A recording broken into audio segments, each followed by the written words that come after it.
ja, das haben wir werden aber.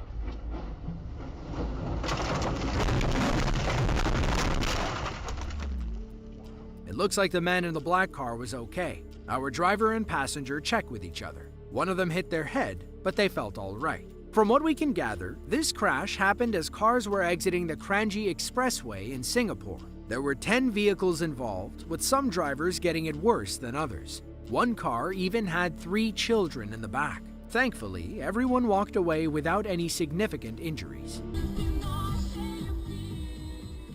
According to reports, this was the worst storm to hit the Russian capital since 1998. It was also the costliest. The storm ripped up 3,500 trees. It damaged over 1,500 vehicles and roughly 240 buildings. According to the locals, there was no prior warning. The storm hit during rush hour, which caused many people to suffer injuries while stuck in their cars. Russian officials claim a warning went out through the state media. People knew about the storm but chose to drive anyway. But take that with a grain of salt. Russian officials aren't the easiest people to trust.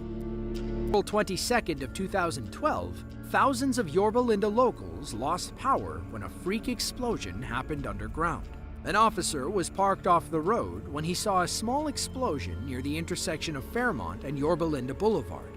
Smoke continued rising as he and another officer arrived on the scene. Oddly, it seemed like the explosion happened below the sidewalk. A manhole cover had come loose. Both officers walked back and forth. Neither knew what was going on. The fire department arrived a few moments later. Let's just say they were thankful for all that protective gear.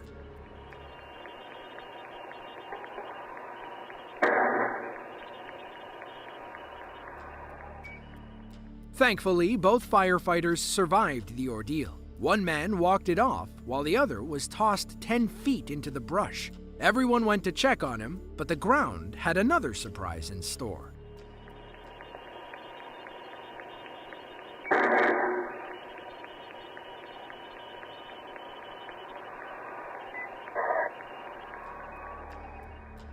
They pulled the other firefighter to safety before the ground exploded again. Medical arrived and both men were taken to the hospital and treated for minor burns. It turns out the explosions were coming from a malfunctioning underground electrical vault.